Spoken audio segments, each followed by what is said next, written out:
Улс сонхоо гэсний баярын өдрөг тохиолдуулан ардын уран зохиолч Дэндвийн Пүрэв Доржийн нэрэмжит эзэн заяа улсын хэмжээний яруу найргийн наадмыг Үүцай сургуулиас зохион байгууллаа.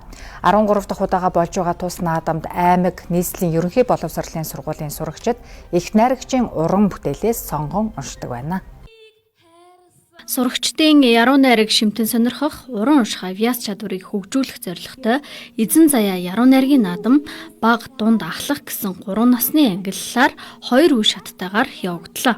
Энэ удаагийн тэмцээнд аймаг нийслэлийн ерөнхий боловсролын 52 сургуулийн 70 гаруй сурагч оролцсон байна.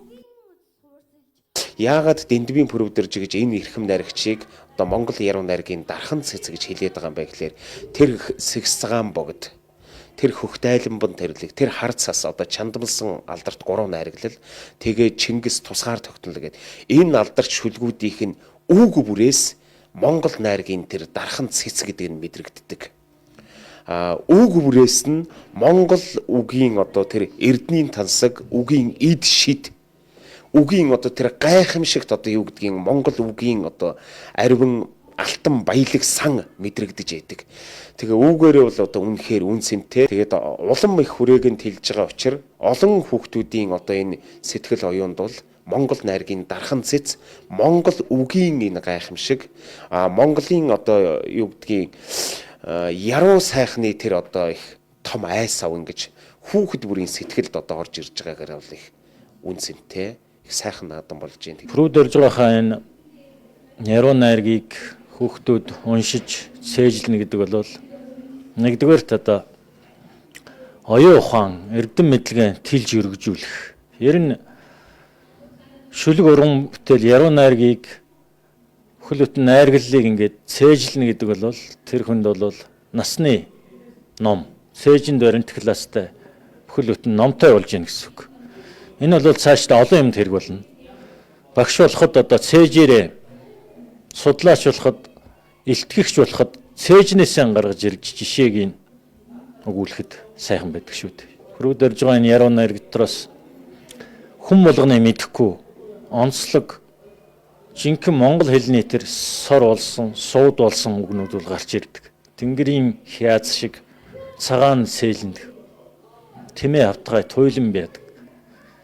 Хяаз гэж одоо юу юм те? Гэх мэтэр хөв чигийг нэгшэн тавихаар хөхтайланбан тэрлэгийг гаргалаа гэхээр хөв чиг гэдэг үг гараад ирж байна. Тэгээд ингээд танин мэдхийн хувьд бол энэ хүний сэтгэлгээ их хөргөжж үгийн символ баяж гинэ. Зөвхөн нэг уншаад өнгөрөх, уралдаад өнгөрөх наадам биш.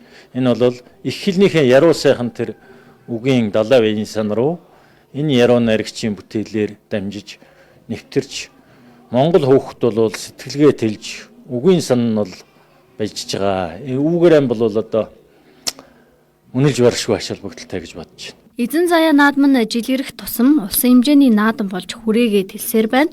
Тухайлбал Өвөр хангай, Ар хангай, Сэлэнг, Дархан, Дорнод аймагуудаас наадмыг зорин ирсэн сурагчид олон байлаа. Мөн энэ өдөр Үйцай сургуулийнхан болон наадамд оролцогчид үндэсний хувцаараа гойж хүндэтгэлтэй ханддаг уламжлал тогтжээ. Ардын уран зохиолч төрийн шагналт Дэндвийн Пүрэв Доржийн нэрэмжит эзэн заяа 13 дугаар наадамд өөрийн сайхан хангайн голомт нутаг өндөр гэгээний мэндэлсэн 9 зүйл сумаас ирж оролцож байгаамаа. За манай сумаас болохоор энэ уралдааныг эхэлсэн цагаас одоо жил болгон хүүхдүүд нэг уламжлал болгон ирж оролцдог. Миний хувьд болохоор анх удаага оролцож байгаа.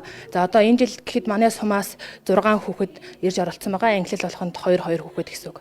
За тэгээд уралдаан маань маш сайхан өргөн цар хүрээтэй олонч багчууд хүүхдүүд оролцсон сайхан наадам болж байна. За ингээд би одоо нутагтаа очиод хэлэхэд эзэн заяа чинь үнэхээр сайхан наадам болдог шүүгээд дүүнэртээ одоо ам бардам хилээд байж хахаар тийм сайхан сэтгэл зүйтэй боцохоор байна. Жил ирэх тусам нэлээд олон хүүхэд нэмэгдэж байна. Би бас нийт 3 дахь жилдээ оролцож байгаа. Намайг би бол жоохон байхдаа л 1-2 орж исэн. Тэр үед бол хүүхдүүд бага байсан. Тэр үед хүрээнд улам бага байсан. Нийслэлийн хэмжээнд зохион байгуулдаг байсан. Одоо бол улсын хэмжээнд орон нутгаас маш олон хүүхэд ирсэн байна. Тэрийгээ дагаад өрсөлдөөнч амир ихссэн байна. Жохон айцтай байна, жохон төгшөөртэй. Пүрэв Доржийн ээжийн дорсгал гэсэн шүлгээр оролцож байгаа. Шүлэг маань бол ээжийнхаа буурийг тойрж байгаа. Пүрэв Доржгаа өөрөө тойрж байгаа тийм утгатай шүлэг байгаа.